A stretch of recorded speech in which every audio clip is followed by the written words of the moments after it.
Galera, bom dia de novo, né? Primeiramente, meu nome é Henrique, né? Eu sou professor de física aqui do Elsa há alguns anos. Alguns acho que me conhecem já,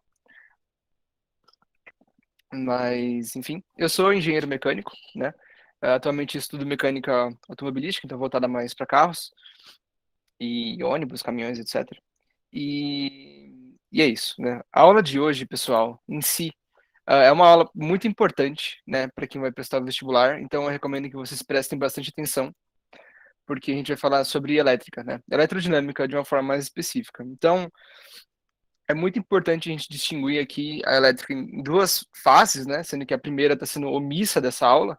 Ignorem que está escrito aula 8 aí, porque é a aula 4 da semestral, né? Mas enfim. Como eu estava falando, uma parte está sendo omissa dessa aula, a gente vai focar só em eletrodinâmica, né? Por quê? A primeira parte, ela trata do estudo dos elétrons e das cargas elétricas paradas, né? E isso que a gente chama de eletrostática. Então, através da própria etimologia da palavra, como o mesmo Thales estava falando sobre aristocracia, democracia e afins, né, a gente estende o conhecimento para a física também, né? Então, a eletrostática é uma coisa elétrica que fica parada, né? E isso não costuma cair muito no vestibular, né? Então, o que a gente vai focar aqui hoje em si é a eletrodinâmica, né?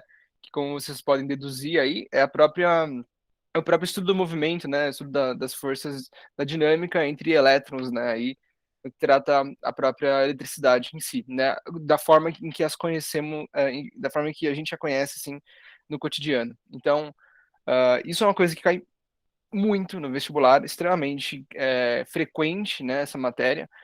Então, como eu estava falando, eu recomendo que vocês prestem bastante atenção e tirem dúvidas. A gente vai fazer um exercício no final e também o próprio simulado que a gente colocou aí algumas semanas possui algumas questões.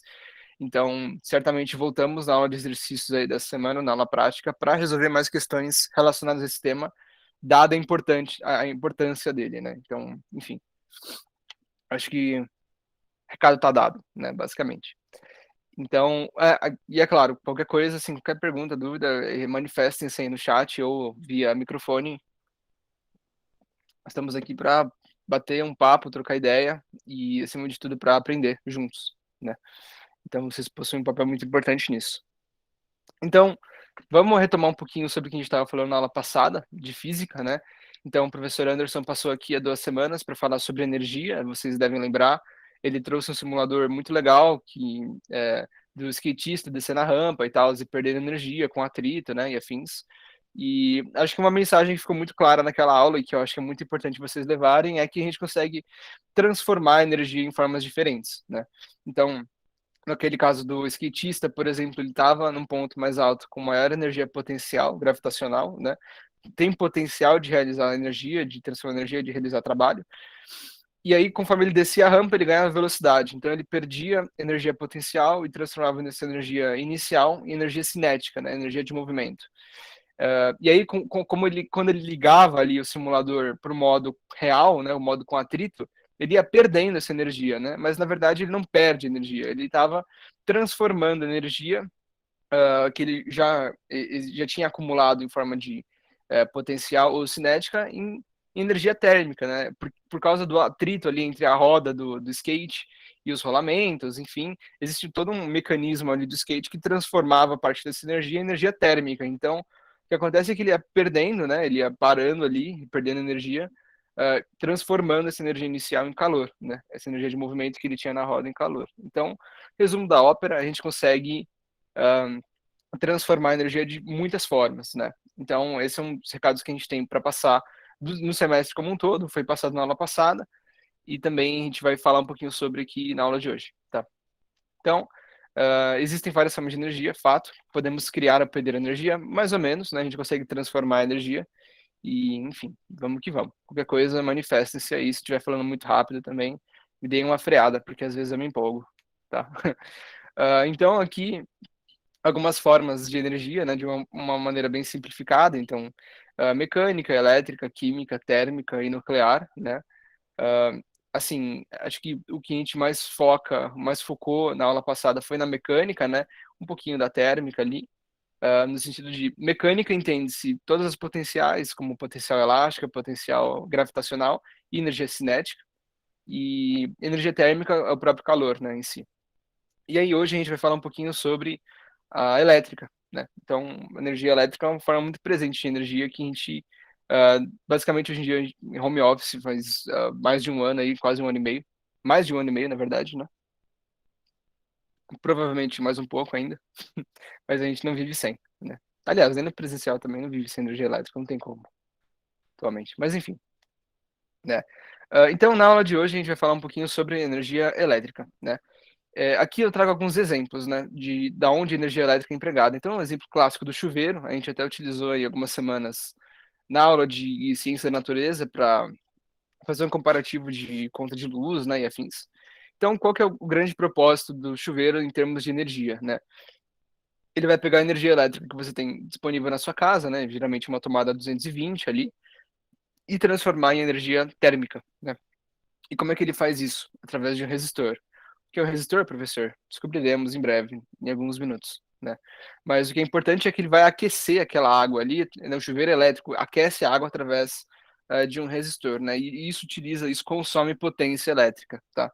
Inclusive, isso caiu no nosso simulado de algumas semanas atrás. Então, é importante entendermos isso daí para resolver os exercícios, né?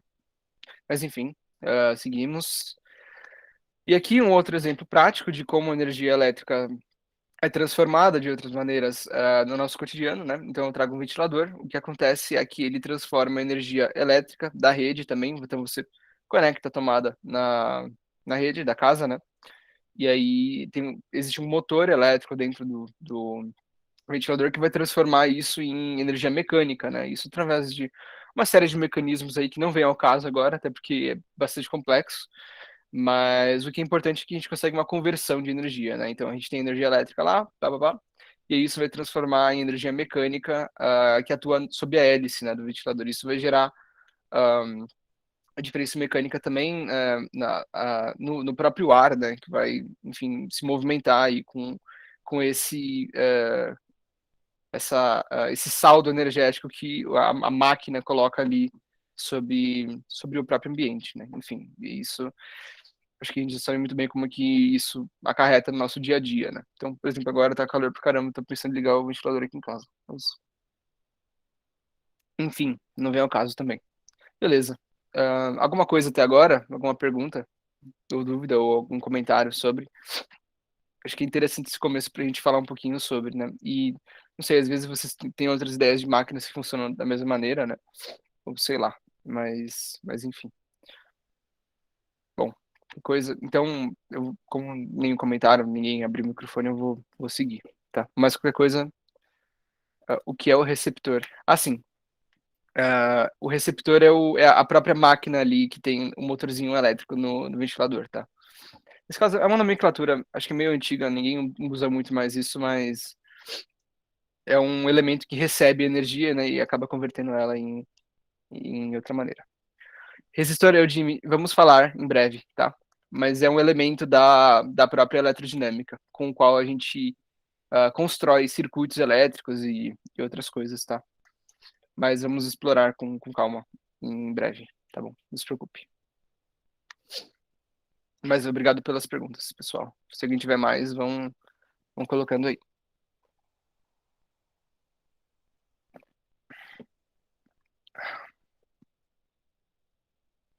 Micro-ondas, energia térmica.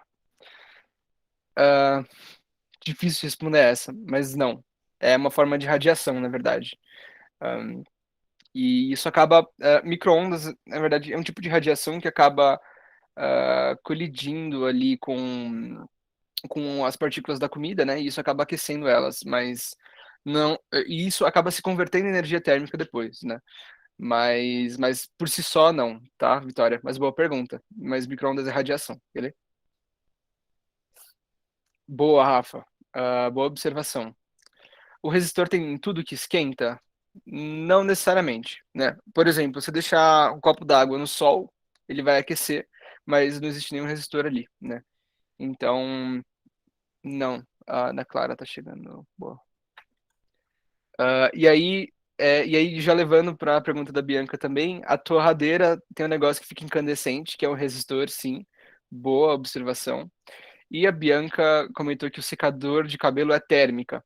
O secador de cabelo, na verdade, é um mecanismo bastante interessante, porque ele tem as duas formas, né? Você tem a conversão de energia elétrica em energia térmica para aquecer o ar que passa por ele, né?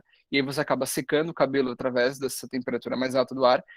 E também você tem uma máquina mecânica, né? Que é o próprio ventilador, porque é aquilo que vai fazer com que o fluxo de ar se intensifique para jogar ar mesmo direcionado ali no seu cabelinho molhado, né?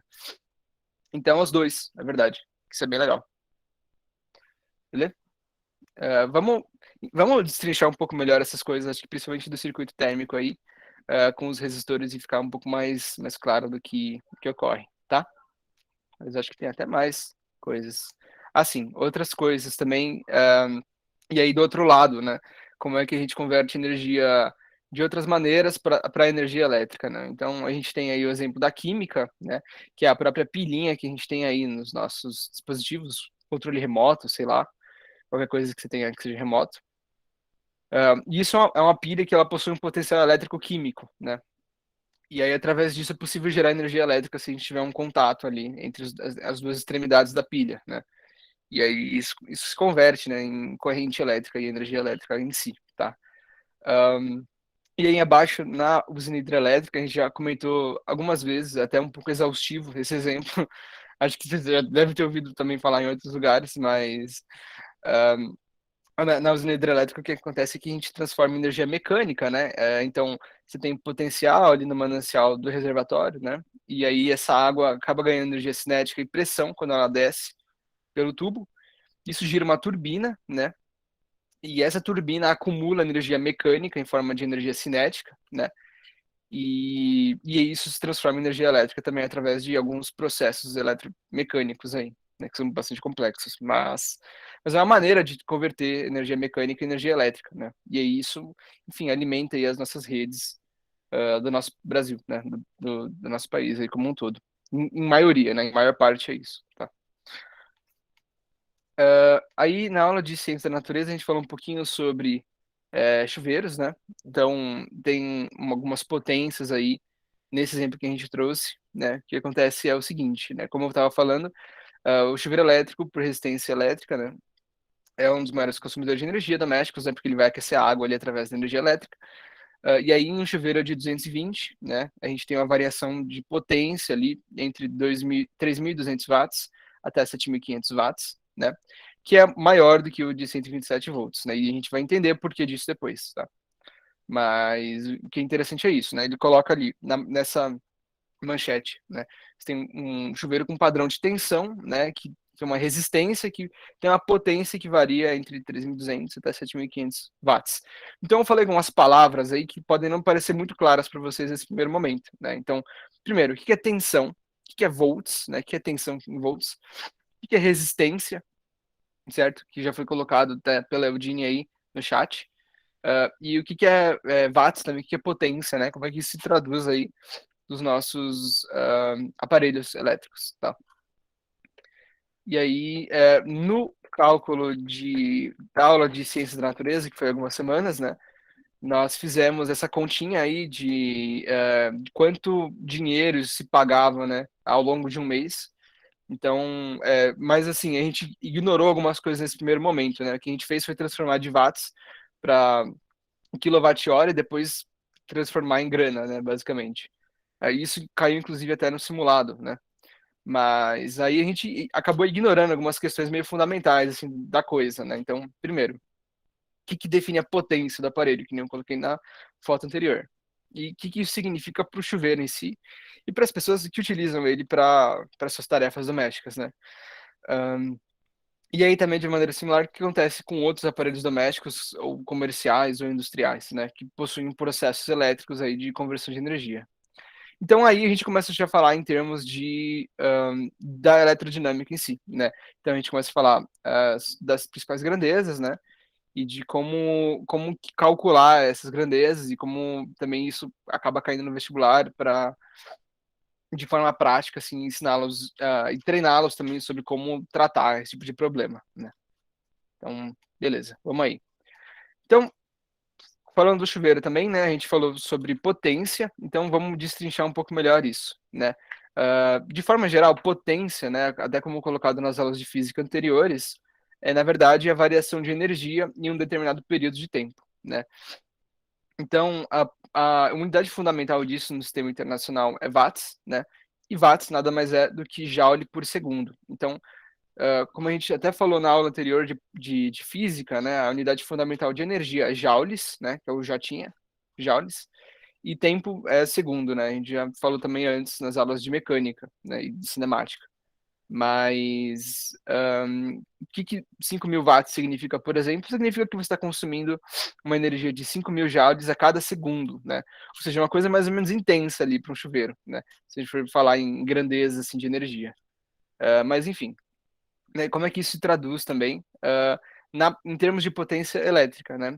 Porque essa fórmula de cima ela pode ser utilizada em N coisas dentro da física, né? Então, por exemplo, quando a gente fala de energia mecânica ou potência mecânica também por exemplo, caiu no Enem alguns tempos atrás aí um corredor, né? Que é um atleta, na verdade, que era o Usain Bolt, sobre quanta energia ele tinha despendido assim ao longo de um circuito, um tempo de 10 segundos, uma coisa assim, né? Sendo que ele tinha uma determinada energia ao final desse circuito, né? Mas enfim. E aí, dentro, já entrando na parte da elétrica em si, né? A gente tem essa fórmula para cálculo de potência, tá? Que é potência igual a U vezes I, né? E o que é U, o que é I, né? Primeiro, porque potência é watts, né? Potência elétrica é pezinho. E U é a tensão elétrica, ou diferença de potencial em volts, tá? Que é o que a gente estava falando antes, chuveiro de 220 volts, ou 110, 127, etc. E, finalmente, o elemento para fechar esse rolê é a corrente elétrica em amperes, né? E aí eu cuspi essa fórmula aqui para vocês para falar o quê? Que a gente vai destrinchar cada um desses elementos nos próximos minutos da aula, tá? Então não se desesperem por enquanto, mas depois vai ficar tudo mais claro para vocês, né? E é interessante é que a gente consegue sempre calcular, fazer essa conta, né? De maneira bastante simples, né? Simplesmente uma multiplicação ali, né? Parece até meio ilusório, mas é verdade, né? O que é fundamental é a gente entender o que a gente está fazendo no primeiro momento e principalmente utilizar os valores nas unidades corretas, né? Mas, enfim, pessoal, se tem uma pergunta até agora, tipo, tô falando meio rápido, passando meio rápido e tal, nosso tempo é curto. Professor, Oi. uma dúvida, não sei se você falou e eu não prestei atenção, mas esse delta E da primeira forma, o que seria esse? Energia, Gabi. Ah, É obrigada. variação de energia sobre variação de tempo, tá? É a fórmula de potência padrão que a gente utiliza na física como um todo, né? Uhum, obrigada. Não, imagina, não por isso. Mais alguma coisa, pessoal? Por enquanto? Ou da tela anterior até? É que aqui já falamos antes também, né? Mas qualquer coisa, pessoal, não hesitem, tá? Podem abrir o microfone aí e mandar no chat e tal. Tá de boa. Enfim, vamos seguir então. O que é corrente elétrica? Bom, como eu estava falando, né, no início da aula, a elétrica em si é dividida meio que em duas partes, né? O estudo da elétrica, eletrostática e eletrodinâmica. E como eu falei também, essa aula vai focar principalmente na eletrodinâmica, que é a movimentação das cargas elétricas em um determinado condutor, ou enfim, né? De maneira geral, a gente utiliza esse condutor como sendo fiação em geral, né? Como fios, né? Ou até resistores, mas enfim. O que é interessante é o seguinte, né? A corrente elétrica, na verdade, ela nada mais é do que meio que assim um fluxo de cargas elétricas que passam por um determinado objeto ou condutor em um período de tempo, né? Então, o que ocorre, na verdade, é que a corrente elétrica é a variação de carga elétrica a cada segundo, né? Como coloco nessa foto. Então, a gente tem sempre assim dois pontos, né? Pensa numa pilha, por exemplo, né? A pilha tem um polo A e um polo B, certo? Então, de alguma forma, quando você conecta alguma coisa em uma pilha, né, o que ocorre é que a carga elétrica sai de um potencial, percorre o circuito que você está utilizando ali para consumir energia e volta, entre aspas, né, para a pilha ali no segundo polo. Então, a ideia de corrente elétrica é sempre essa movimentação de cargas, né, ao longo determinado percurso, ou de um objeto, ou algum tipo de condutor elétrico, né? Então, como eu estava falando, o mais usual mesmo, se é uma própria fiação de cobre, né, que a gente utiliza para conduzir essas cargas aí ao longo de alguma coisa que a gente deseja, né, usufruir dessa energia elétrica. Então, é mais ou menos por aí, tá? Então, isso é corrente elétrica, né? E, bom, beleza. E aí, existem alguns tipos de corrente elétrica que a gente observa, entre aspas, por aí, né, no nosso mundo. Principalmente que a humanidade utiliza para armazenar energia e distribuir energia também, né? Então, o primeiro tipo delas, né, é a própria corrente contínua, né, que foi meio que descoberta, assim, primeiro, tá? Então, na verdade, essa foto aí, não sei se vocês já viram em química, mas é uma pilha, né, por incrível que pareça, é uma pilha simples, né, e o que acontece aí é que, como eu falei naquele momento anterior, né, da própria corrente elétrica, é que você tem uma variação de carga elétrica de um polo para o segundo polo, Ô, né? professor, Pois é. você pode dar uma resumidinha do que é corrente elétrica de novo, por favor? Posso, claro. Eu vou utilizar até essa foto mesmo, pode ser? Sim. Ó, o que acontece é o seguinte, dentro da pilha, né, a gente tem, pensa que existem dois materiais, né? Eu não sou um químico, tá, pessoal? Eu sou um cara mais realmente da física, então vou tentar explicar para vocês aqui da maneira mais simples possível, que é a maneira que mais ou menos entendo também, né? O que acontece é o seguinte, né? Você tem dois materiais aqui utilizados, né, nessas soluções e tudo mais, né? E o que vai acontecer é o seguinte, né? Tá vendo que esse zinco aqui ele tá com o polo negativo? O que acontece é que ele está doando elétrons para o cátodo, né, que é o nosso polo positivo, entre aspas. Né? Então ocorre uma reação aqui de oxirredução, em que se transferem elétrons de um lado para o outro da pilha. Né? E aqui ele coloca uma lâmpadazinha acendendo, né, para simular aí algum consumo de energia. Mas a corrente elétrica, Isa, respondendo a sua pergunta, é a própria é a própria assim, movimentação desses elétrons de um lado para o outro, né?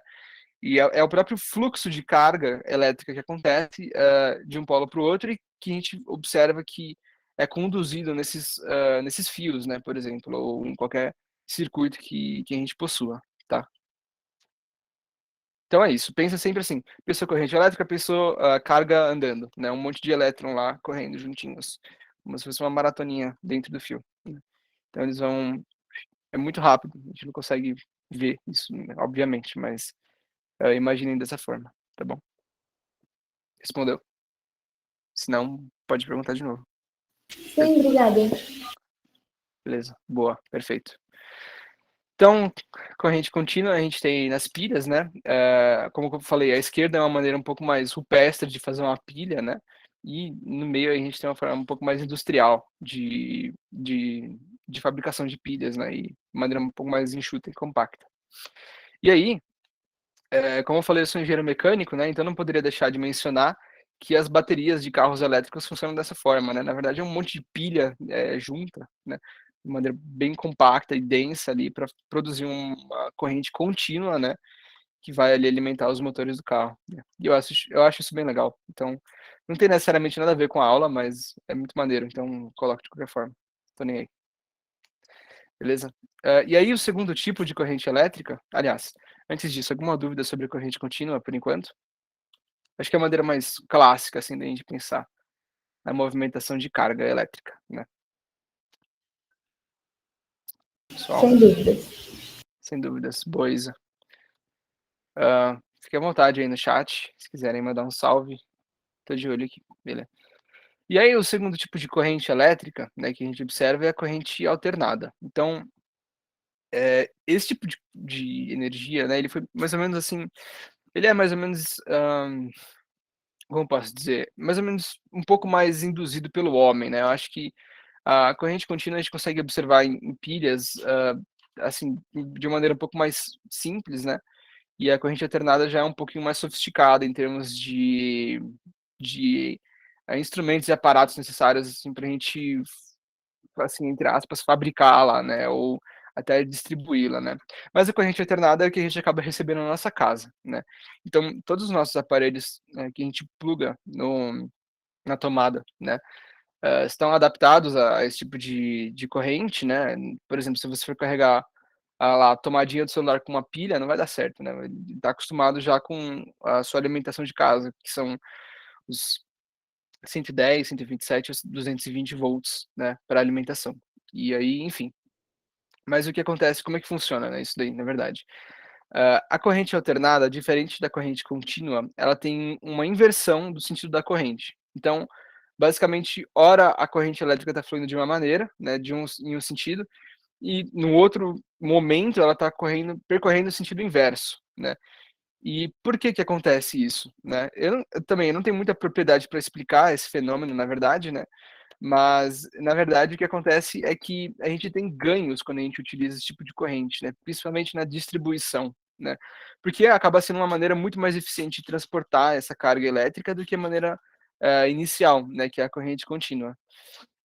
Então, é o que a gente utiliza, por exemplo, para é o que é fabricado, entre aspas, nas hidrelétricas, né, e é o que a gente utiliza para consumir, essa energia, como eu falei, na nossa casa, né, em si, ou em todos os nossos aparelhos domésticos, que a gente pluga na tomada, tá.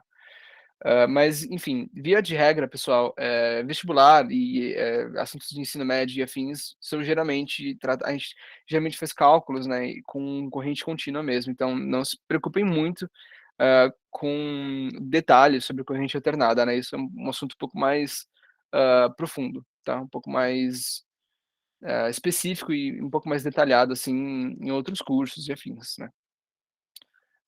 Enfim, e aí eu coloco aqui de novo, esse é um motor elétrico, né, de um carro, e ele também funciona a corrente alternada, né, então, lembra que eu falei que as baterias elas produzem corrente contínua, né, elas acabam transformando em corrente alternada para mover o motor, né. E motores de ventiladores e outras máquinas que a gente possui em casa também são similares.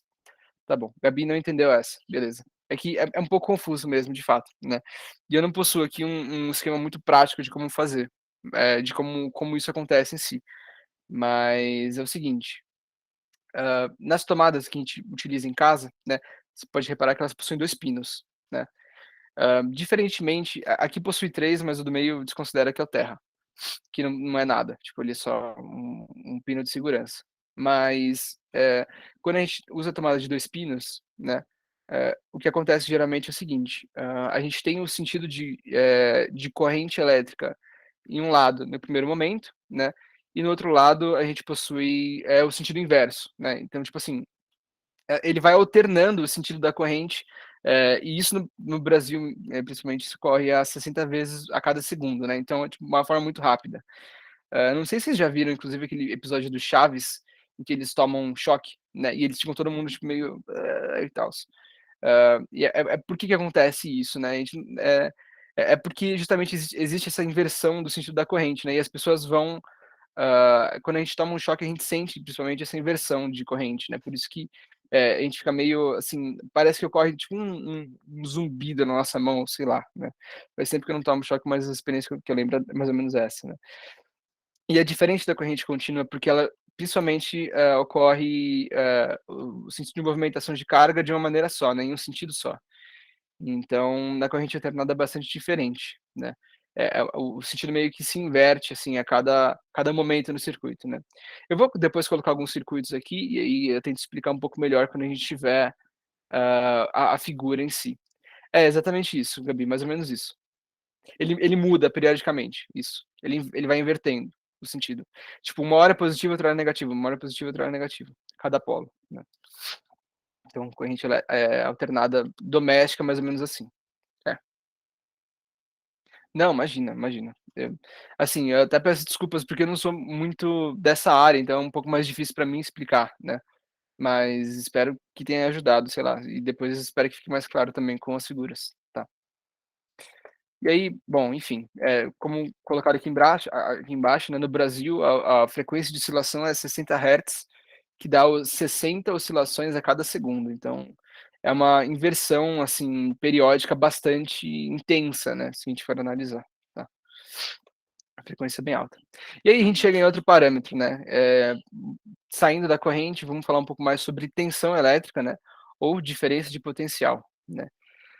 Então, a tensão elétrica ou diferença de potencial, ela nos diz como como, possível deduzir, né, pelo nome, ela nos diz a diferença de potencial elétrico entre 2 pontos diferentes, né, que é, na verdade, o que vai induzir a minha corrente, porque, primeiramente, eu não consigo ter um fluxo de elétrons, né, se um ponto tem energia igual ao outro, né. É preciso que ocorra essa diferença de potencial para que o próprio fluxo de elétrons aconteça. Então, mais ou menos as coisas se conversam bastante, né, nesse sentido. E aí, olha aqui, ó, interessante, a corrente contínua e a alternada, né. Como a gente estava falando, Gabi, aí espero que elucide talvez um pouco, sei lá.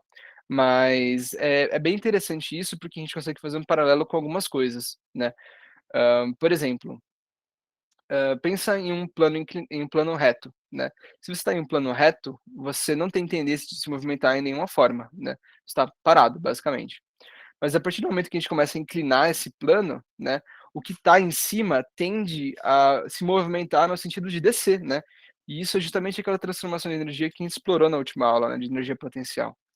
Então, a tensão elétrica se conversa bastante com isso, né, porque assim, a partir do momento que você possui mais potencial em um polo e menos potencial no outro polo, então é isso que vai induzir a diferença aliás, é isso que vai induzir o próprio fluxo de carga elétrica e de corrente, né, em si.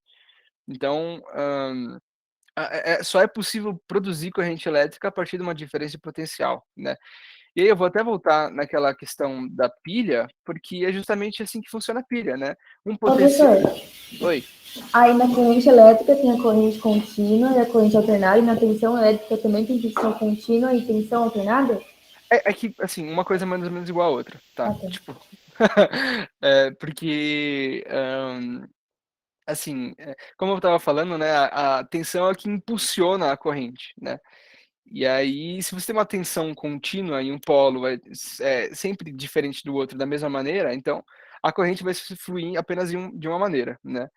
Mas se você tem uma tensão que flutua, então, por exemplo, você tem um potencial maior aqui e aí um menor aqui, né, e depois essas coisas vão alterando, então você vai ter inversão do próprio fluxo de carga e da própria corrente em si, né. Então essas coisas, como eu estava falando, se conversam muito, né, a tensão e a corrente. Elas, são, coisas diferentes, né, fisicamente, mas elas se conversam bastante, tá. Beleza? Ficou claro, Isa? Valeu pela pergunta. Sim, obrigada. Não, imagina. Enfim, e aí só é possível ter uma coisa quando você tem a outra também, né, então elas não existem individualmente, hã, quando a gente fala de eletrodinâmica, né, e movimentação de carga, tá. Bom, e aí sim a gente chega finalmente na questão, da resistência, né. O que que é a porcaria da resistência elétrica que a gente tanto fala? Gente, a resistência elétrica ela nos indica a dificuldade ou restrição de passagem de corrente elétrica em um determinado condutor. Então isso tende a dissipar a energia térmica, né. Quando eu falo dificuldade ou restrição de passagem, né, é o seguinte, na verdade, esses são os símbolos, né, e esses são os, resistores e resistência do chuveiro respectivamente, né. Então assim, quanto maior a resistência de um determinado objeto ou condutor, mais difícil é fazer com que a corrente e o fluxo de elétrons passe por ela, né. Então pensem, por exemplo, numa restrição de passagem, assim, vai, sei lá, você tem, vamos supor, uma rodovia, né, com 5 faixas lá, e aí depois isso vai afunilando em 2 faixas, né. E isso obviamente vai me gerar aí um tipo de transtorno de trânsito, né, ou um tipo de, enfim, aglomeração ali de carros, né. E é uma maneira similar que a gente trata, assim, na parte elétrica, né, porque a partir do momento que você tem uma coisa restringindo a passagem de corrente, né, de elétrons, então você acaba precisando de mais potencial para vencer essa restrição e induzir essa corrente, né. Então, assim, novamente, as 3 coisas elas vão se conversar, né.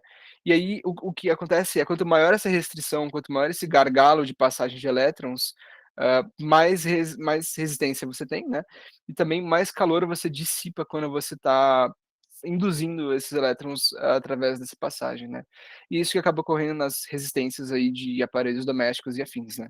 Então, quando a gente fala de chuveiro, né, que é essa resistência em caracol que a gente tem aqui, né, a gente chama resistência de chuveiro, mas na verdade é um resistor, né, resistor é o objeto que possui resistência, tá. E aí o que acontece aqui é um grande aglomerado de fios ali, né, que possuem uma espessura considerável e provavelmente não possuem uma condutividade boa, né, o que vai acabar acarretando aí no aumento de resistência do próprio objeto em si, né. E aí quando eu forço a minha corrente elétrica a passar por isso, né, eu tenho um grande impeditivo para o movimento desses elétrons, né. Isso que o que vai acontecer é que os elétrons vão acabar, assim, eles vão acabar colidindo, né, nas paredes, entre aspas, desse objeto condutor, né, isso vai me gerar calor, tá. Então é dessa forma que a gente tem aí o aquecimento, né, desses tipos de resistores e aparelhos elétricos, nas na nossa casa, né, e no geral, tá. Então é mais ou menos isso. Pode explicar de uma maneira simples a diferença de tensão e corrente? Sim, consigo. Vamos lá. Corrente. Quando a gente fala de corrente, a gente fala sempre de fluxo de elétrons, tá. Então eu tenho um número de elétrons que estão passando em um condutor X, e eles possuem realmente uma velocidade, assim, né, a gente considera dessa forma, e eles, enfim, existe uma movimentação de elétrons ali em um condutor, tá. Então essa movimentação é que a gente chama de corrente elétrica, né, é o fluxo de elétrons, e o fluxo de cargas elétricas ali, em um objeto, tá. Ok? Então isso é corrente elétrica, e o potencial elétrico, é a tensão, é que nem eu coloco nesses tanques aí. Então, assim, é mais assim, o potencial é mais, a energia acumulada de um ponto, né, em relação ao outro. Então, a diferença, entre esses 2 potenciais, que é a minha tensão elétrica, vai induzir a corrente, hã, nesse circuito, nesse esquema, né, que a gente considera, tá? Ficou claro, Gabi? Ou não? Ah, professor, agora foi, obrigada. Boa, beleza. Não, imagina, é um assunto bem complexo. Eu não acho um assunto simples, né. Mas é importante a gente entender essas coisas, porque, como eu falei, é um assunto muito tratado aí nos vestibulares e afins da vida, tá. E aí, finalmente, como essas 3 grandezas se relacionam, né. De uma maneira simples, eu acho, né, o que acontece é que, esse carinha aqui do meio, né, a nossa corrente em amperes, ele tenta passar por uma determinada restrição, né, e quem coloca essa restrição é o ohm, que é a resistência. Então, quanto mais ohm, quanto mais resistência, elétrica, mais difícil de passar essa corrente, né. E aí quem tenta empurrar a bunda dessa corrente é o nosso volt, que é a tensão. Então, a tensão tenta induzir a corrente, né, e o que tenta restringir essa passagem é a nossa resistência, tá. Eu gosto bastante desse desenho, porque ele é bem, ilustrativo e esquemático sobre como essas grandezas se conversam, né. Enfim, bem legal. É, didático, exato. Beleza. Alguma dúvida até aqui? Aí a gente começa a entrar na parte de cálculos. Tenho 10 minutos só, mas a gente faz o possível. Se tiver alguma dúvida, pessoal, manifeste-se, tá? No chat, estou de olho. E na voz também, beleza? Aí falando um pouquinho já sobre circuitos, né, essa é a forma em que a gente ilustra geralmente um dispositivo elétrico. Então, você tem aqui uma fonte, né, que é, por exemplo, uma pilha ou uma fonte de tomada, alguma coisa assim. A resistência a gente representa através de um retângulo ou aquela cobrinha, né, que eu coloquei. E a corrente é sempre uma seta que está fluindo, né, nesse negócio, porque como eu falei, ela é um fluxo de elétrons, então ela está indo, esses elétrons estão indo de um lugar para o outro, né, então por isso que a gente coloca sempre o sentido na corrente, né. E aí, como é que a gente calcula e relaciona essas coisas matematicamente, né? Através da lei de Ohm. Não sei se alguém já ouviu falar sobre essa equação, mas é a primeira lei de Ohm que é, mano, eu acho que assim, eu acho que é a fórmula que mais cai no vestibular, tipo, sério. E aí, anotem, é muito importante, né, mas ela relaciona aí tensão, resistência e corrente através dessa fórmula, né. Então, ops, tensão é igual a resistência vezes corrente, né. E aí tensão volts, resistência em ohm e corrente em ampere, tá. E aí depois a gente faz mais cálculos também, também na aula de exercícios a gente coloca isso em prática, tá? Alguma dúvida sobre essa fórmula? Ou sobre esse esquema em geral? Professor, o que é o I? É corrente, Esther. Corrente elétrica. Obrigada. Imagina. Calma, professor. É a resistência e é a corrente, né? Uhum. E o que é o mesmo? O é tensão. Ah, tá, tensão. Tensão ou diferença de potencial, volts. Tá bom, obrigada. Imagina. Como eu falei, a gente pratica melhor aí, acho que não vai dar muito tempo hoje, mas na aula de exercícios, com certeza, a gente treina isso excessivamente, tá? Com maior praticidade também. Beleza? Mais alguma coisa até aqui? A gente pode seguir.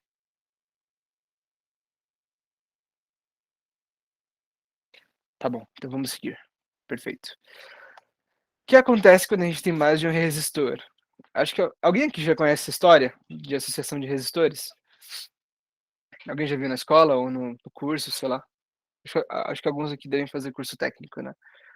Mas não, beleza. Bom saber. Então vamos lá. Nesse circuito primeiro aqui, eu coloco apenas uma resistência, né? E aí é muito fácil calcular a lei de Ohm, porque só tem uma resistência no rolê. Então eu sei claramente qual que é a minha resistência e qual é a minha tensão, e aí consigo calcular qualquer outra coisa, né? Ou vice-versa.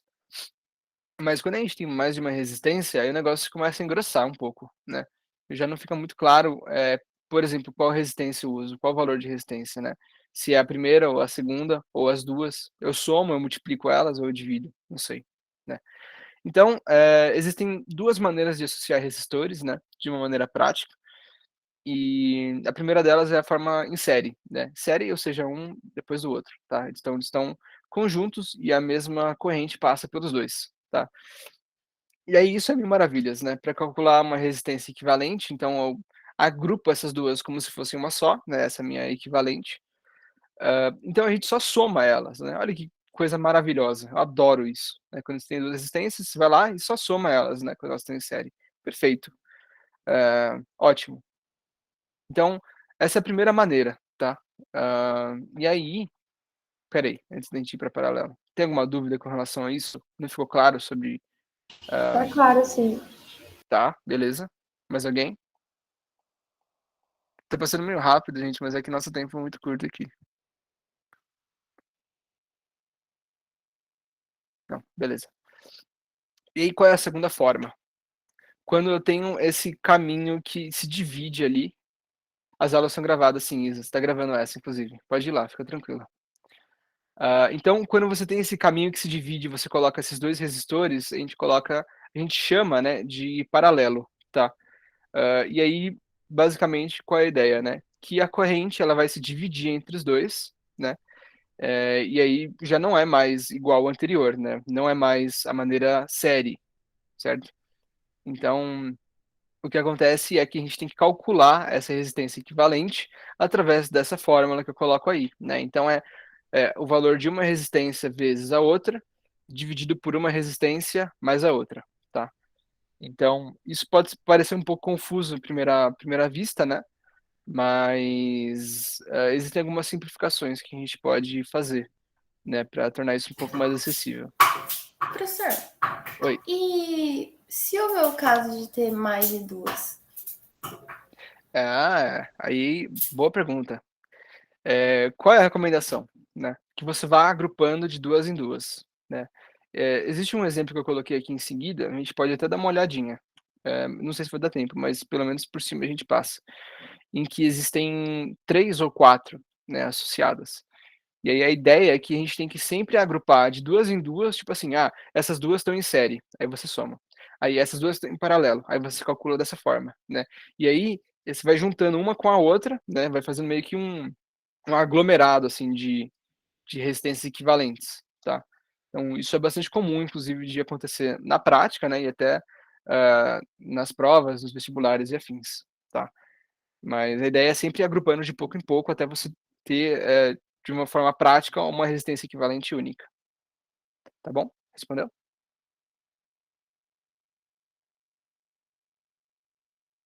Gabi? Vira uma salada, exato. Perfeito. E aí, bom, enfim, você tem essa fórmula aqui para resistências em paralelo, né? Mas aí eu falei que existe uma simplificação, né? Quando, às vezes, para tornar isso um pouco mais acessível, né? Que é o seguinte: quando essas resistências são iguais, então vamos supor que as duas sejam R1, aí acontece o caso que está ali abaixo, né? Então, em cima fica R1 vezes R1 e embaixo fica R1 mais R1, né? O que que isso vai acarretar para a gente, na verdade? Em cima você vai ter R1 ao quadrado, né? E embaixo você vai ter 2R1. Então, se você só dividir o de cima pelo de baixo, né, você vai ficar com, na verdade, R1 dividido por 2, né? Ou seja, qual que é a conclusão? Quando a gente tem em paralelo as resistências que são iguais, na verdade o que vai acontecer é que a resistência equivalente vai ser metade do valor delas, né? Do valor individual delas. Então, ocorre o contrário, entre aspas, do que ocorre no série, né, em que você acaba somando. Nesse caso, você divide aí por 2 quando elas são iguais, tá? Então, aqui foi o exercício que eu falei. Eu acho que não vai dar tempo da gente fazer hoje, mas na aula de exercícios com certeza a gente faz, né?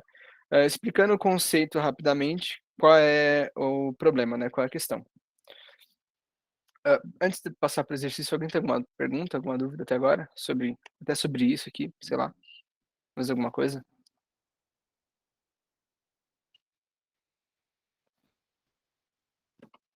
Não? Boa, beleza. Então, esse exercício do Enem de 2018, qual era a proposta dele, né? Ele falava o seguinte: alguns smartphones no início, quando a gente tinha os primeiros smartphones com tela touch, né, e tudo mais, primeiros celulares móveis assim com tela touch, o que acontecia, né? O aparelho calculava qual era o lugar que você estava colocando o dedo através de uma associação de resistores, né? Então, nesse caso, por exemplo, a pergunta era: qual é a resistência equivalente desse circuito se eu clicar e fechar esse circuito ali no ponto A, né? Ou seja, o que vai acontecer é, a gente vai ter esse fio aqui conectado no ponto A, né, e o ponto B vai ficar aberto, ou seja, não vai passar corrente de ponto B, tá? E aí, só tenho 2 minutos, então não vou nem arriscar começar esse rolê agora, então a gente pode tratar, espera aí, Vini, já respondo sua pergunta. A gente, pode tratar isso aqui melhor na aula de exercícios, tá? Mas, enfim, esse é o conceito, né? E aí, como eu falei, pra Gabi, quando a gente tem 3 aqui, por exemplo, né, o que a gente vai fazer primeiro, agrupar essas 2 que estão em paralelo, né? Essa B vai ser desconsiderada, porque ela não tá passando corrente por ela, e depois, juntar com essa terceira resistência aqui, né, e vai virar um bolo só, uma salada só, né.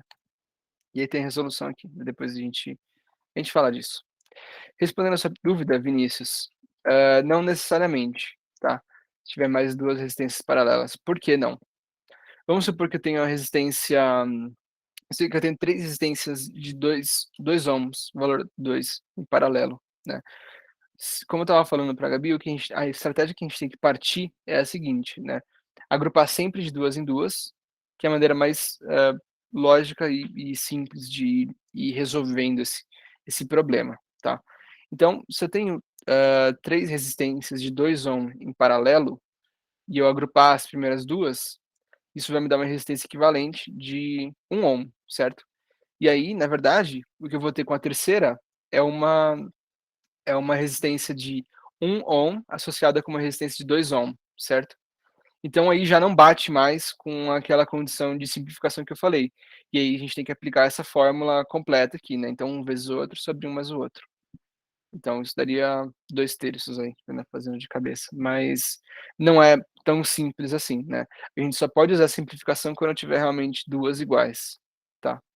Então mais ou menos essa é a ideia, beleza? Não, imagina, sem problemas. E aí a gente exercita aí na aula dessa semana, tá? Por favor, compareçam, inclusive, eu estou contando com vocês para a gente fazer e resolver esses problemas juntos, tá? Tanto esse aqui, quanto os do simulado também, que já foram um pouco mais intensos, eu acho, né? Esse aqui foi relativamente tranquilo, né, o Enem. Beleza, gente? Estourei o tempo da minha aula aqui. Alguém tem mais alguma pergunta, por enquanto?